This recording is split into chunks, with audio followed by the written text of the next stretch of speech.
Welcome back, everybody, to another episode of Advice from a Call Center Geek, the call center and contact center podcast. We try to give you some actionable items, take back in your contact center, improve the overall quality, improve the agent experience, hopefully can improve the customer experience as well.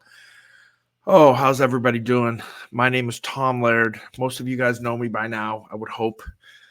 It's been a while since we've done a podcast. I have been slammed with Expivia things and with OttoQA really launching and really starting to take off with lots of companies. So I get a lot of questions on Otto. I wanted to answer as many of them as I possibly can of my list here and talk about everything that we basically have learned in the last 13, 14, 15 months of starting from scratch with an AI tool and doing it for our internal customers first, and then moving it to a product that customers are actually paying for, using. It's been really awesome. So I'm live on LinkedIn, live on TikTok. If you guys have any questions, please ask away. I'm here to answer anything. We'll do this as we normally do as a full AMA, but let's start with some things that I think I didn't think about, and I think some interesting things, starting with the models that we use. So when ChatGPT 4 came out is really when we started to say, okay, I think we could do something with an AI tool. So as most of you guys know that have followed me, we initially built OttoQA for our internal customers. And that's who we kind of tested it and kind of learned what we needed to do. We thought it was going to be pretty easy. It was nothing easy about it. I know a lot of people just say, well, all you guys are doing is building a GUI on top of a large language model. And I guess, yeah, that's kind of what we're doing. But there's so many intricacies, so many things you need to do about prompting, so many things that our system prompt has to do that we learned a ton. The main thing that we learned is ChatGPT 4 and ChatGPT 4.0 are not good models for what we are using this for. I don't know if people disagree with this. I've not really nobody's really talked to me about what models they're using in this kind of auto it's kind of CX space, right? Everybody's kind of hum and hush on that. I'm pretty open with it. Although it's cheaper, right? When 4.0 came out, it cut our costs in half, but our accuracy was also cut in half. So very quickly, the excitement of 4.0 turned into, man, this thing it's almost worse than 4. So that's when we started to say, all right, well, what other models are out there? And we tested pretty much all of them. The only ones that we have found to be absolutely the best use case for us have been Anthropic's products, right? So we use Haiku to go do summarizations, right? So if somebody has 150 forms, we want to summarize the 4 things that they've done, good or poorly on those 150 calls that we've evaluated. We just send it out to Haiku. That does a really good job of just kind of summarizing very basic stuff. We initially started with Sonnet. We thought Opus was going to be too expensive. Sonnet was a huge step up from 4.0, but it still did not give us the same consistencies. And it's kind of like an oxymoron to say, well, if something's accurate and it's not consistent, is it really accurate? And I mean, the answer is no. But we would see, out of 10 questions that we asked, Sonnet would be right 8 or 9, but then one time, would just give us something weird. So we worked through a lot. And to be honest, that's where we learned a lot of things from a prompting standpoint that would help with consistency. Accuracy is basically just the core prompt. And if we're not accurate, then we have a prompting, we're telling it to do something, there's wording wrong, there's something there. But when it came to just the consistency of scoring, that's where some really cool things. We have 7 kind of checks within our system prompt to make sure that we are being as accurate as possible with our answers. So I think you guys have heard me talk about this a little bit, but we reiterate every single question. So even if it costs us more in tokens, whatever we're doing, our mission is to be the most accurate and the most consistent auto CX, auto QA platform on the market. So the one thing that we found is that if we said, okay, let's take a question like, did the agent use the proper greeting, right? So we will say, ask that question and answer it, large language model, but then hold that like in the back of your AI head, and then we ask the question again. And if both of those match, then boom, we give the answer yes or no or whatever we're scoring. If we still have some type of inconsistency, it's a yes and a no, then we say for a third time, don't ask the question, but go back into the transcript, search for where you need to find that answer, right? I'm paraphrasing here. And then whatever is closest, score that. And we found that to be extremely consistent too. So we do about 6 or 7 of these checks on every single question with some different techniques based on what we have found to give us the most consistent answers. So it's been really interesting to kind of learn the prompting techniques and some of those things that you can be just, I guess you can just be so creative with this. And I think being a contact center, doing a tool like this, like we know what we want, right? We're not just kind of looking for specific keywords. I think I love the phrase that I've been using which is intent and outcomes, right? We're looking for agent intent and we're looking for, did the proper outcome take place? And that's where we can score this thing at a little different level than just, again, looking for specific keywords. Although we're really good at that. Like if you have a disclosure and these specific keywords have to be said, exactly. Obviously AI can do that, but AI can also quote unquote think, right? And get deeper into empathy, get deeper into, did the statement that the agent made when the customer said this, did it have an impact on the overall sentiment of the call, right? You can go a little bit deeper to some of the things that we couldn't do with just analytics and just looking for keywords. And I think a lot of the models right now are trying to kind of mesh these two things because they see with the amount of overhead that some of these larger companies have, that just using the large language models can be expensive for them, where for us, it's not that bad, right? Because I don't have a ton of overhead. We are doing this kind of in a, as a contact center would do it, not as a software company do it, which I don't know if that's good or bad, but I think those are some of the things that we have noticed to make a lot of difference in the actual prompting of the question. So, we have found that obviously the system prompt is absolutely vital to tell it the exact outputs that we want. We have found that we can't trust any of the large language models to actually do the scoring. So we do the scoring, we kind of programmatically do it on the back end. Once the answer comes back yes or no, then we score it ourselves with kind of programming. So we know that it's always going to be, spot on from there. Tried to do it with the language models, but just again, they're okay at math. They're not great at math. So, we had some inconsistencies there early on that we tried to work through. The new model that just came out yesterday, as I recorded this, I'm recording this on the 21st of June, 2024. Claude 3.5 Sonnet came out. And for us, it was like Christmas. We didn't know it was coming. We have been using Opus. I guarantee you that there's no one else, no other OttoQA platform is using Opus. And everybody knows that Opus is the best.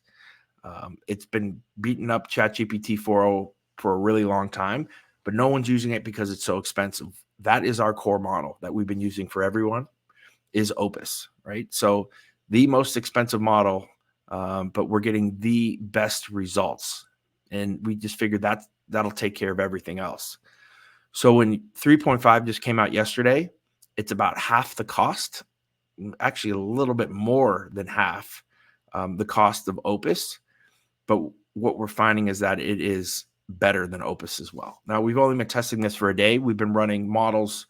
So and maybe I'll get into the calibration, how we calibrate these calls is a customer will send us 10 scored calls. So we'll have the call and we'll have maybe it's a PDF or it's an Excel spreadsheet, whatever it is of how the call was scored. We will put that into an Excel spreadsheet as kind of our base. And then what we've been doing normally is just running Opus as the auto brain. And then we'll just put in, each question, what did the human score it? What did auto score it? Also known as Claude 3 Opus, right? Well, how did it score it? And then we would calibrate from there, right? We would tag it blue if we thought that Otto was a little bit more correct. We'd tag it red if we thought the human was a little bit more correct. If the human was a little more correct, then we just kind of change and tweak how we're prompting and how we're asking that question. A lot of times it's not the point of being right or wrong. It's being right or wrong compared to the scoring culture of the company, right? They might be really strict on certain things and they might have more leeway in other things, where Otto initially will be really strict on something. So we just kind of dial that back, and we can then match the scoring culture of every organization. But what we did started yesterday is we'd have a row for the human, a row for, we said Otto 3.0, meaning Opus 3.0, and then Otto 3.5, meaning 3.5 Sonnet, or Sonnet 3.5, depending on how you say it. And it's been really interesting. So a lot of times we have seen that with Claude 3 Opus, we match the human a little bit more, but 3.5 has been actually, we're finding more correct. So we're finding more quote unquote human error in the calls when we're using 3.5. So we're moving to 3.5. It looks like we're going to test this for another day or two as kind of our core model. It's been easier to kind of tweak. And I also will say this, we just have a very large customer that we ran the first 10 calls with 3.5, and we were, without any tweaking, we were at about 93 or 94% accurate, right? So we'll be able to get them with our tweaking to 98%, how they're scoring, how the human is scoring on their team. So really excited about that. I think that's been a little bit of a difference too, is right. That initial run is so much closer now that we have less tweaking, which means less cost for us because we're not running as many kind of calibration runs of the AI. So I think that's kind of been really, really interesting. I think you're going to see a war now, or a battle, or a sprint, or a race, whatever you want to call it, between Anthropic and OpenAI. I would bet you now you're going to see a ChatGPT 5, within the next month, right? I guarantee that they're pushing it up. Opus was the best, but they were so expensive that I don't think anybody was really using them in a fashion like we were. So now to have that cost it's still a little bit more expensive than ChatGPT 4.0, but it's comparable and it's way better, at least for our use case. I'm not saying 4.0 is bad, right? But for the use case that we're using it for, it's not even close, right? We almost can't even use 4.0 with how poorly it has been able to ask questions of this data. So I think that, getting into some of the tricks and some of the things that we have found, I think calibration has been something that we're doing and spending a lot of money on every client to get it to the point where we've been fully calibrated. I think it's been really cool to learn some of the prompting tricks, right? Like reiteration. Anthropic likes to use XML text a lot more than ChatGPT 4. So, learning that there is a full kind of prompt engineer, or a prompt, I guess, helper on the workbench of Anthropic, of Claude. We kind of use that if we're having a big problem, but again, I think it goes a little bit too in depth sometimes. We found that the most success we've had is the human brain when it comes to tweaking a prompt, unless we're way off or something's kind of going crazy. But to get the format right with the XML tags, I think has been pretty helpful with that. There's just so many more tools in the Anthropic pool that I think is cool. One of the things that we're moving to now, because visual is starting to come out, right, and to be good on both of the models, is to kind of use the forms and kind of feed those forms and let them see the form that a customer has at the beginning to start our initial build out. Right, the longest period of time that we have, or the longest length, is the actual initial build out, right? So a customer will send us like their rubric, they'll send us all the questions. How do you score these questions? Here's some background on this, right? So to build those out takes a little bit of time. And we do have an AI tool that we're utilizing to speed that up. But that's something that we're looking to do to make this even quicker. We're currently about 10 days to 2 weeks We've been longer for some customers, shorter for others on the build out. We won't go to proof of concept until we're not at least 96% calibrated. So I think that there's a lot to be said for the tools that are coming out and for the how smart the models are getting, to be able to start to take other pieces of data input that will help us kind of as we move forward. I'm very excited. The next big step, I think, from the model standpoint that we are excited and we are preparing for is the one thing that we stink at is that we can't see the screen, right? We thought that 4.0 was going to be the panacea, that we are going to be able to take the screen recordings and QA what an agent is doing actually on the screen as well. And while we can get data from that, right, we haven't really been able to get it to the point where it can QA it. I think that's coming very shortly. That was a little frustrating. That kind of was the, oh my God, 4.0's here. Oh my God, I can do this kind of video and this imaging. This is unbelievable. But just the processing power I think that it needed, it just never could get to that point where we could put it into to use it in production. So we're still testing that, here and there, but it's been a little bit of a struggle there. So we're still sticking with audio, so voice, email, chat, SMS, help desk tickets. Those are all the things that we're really good at QAing. I think the other thing is customers have been extremely helpful with how we should roadmap this thing out. I'm glad that we went out early. Certain things that customers want, a lot of different changes to the dashboard that we will be able to see, starting even today, with being able to show differentiation, how much better or worse an agent is getting. I think those basic type of reporting is important.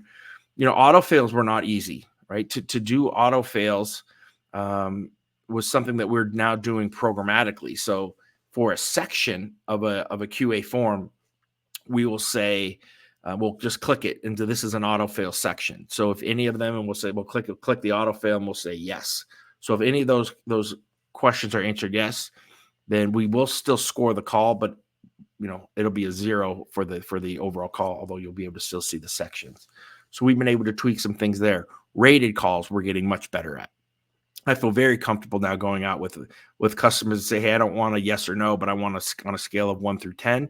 We have one customer that is scoring this 0, 1, 2, or 3, right? And they get points, based on those different levels.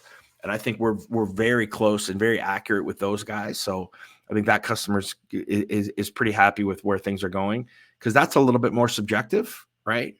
The difference between a 2 and a 3, like, they did this, but they did it a little better as a 3 compared to a yes or a no. They either did it or they didn't. There's a big difference in kind of how the AI needs to think that through. It's a little bit more subjective, but there's some prompting techniques that we've been able to utilize for that as well. So yeah, it's been a lot of fun.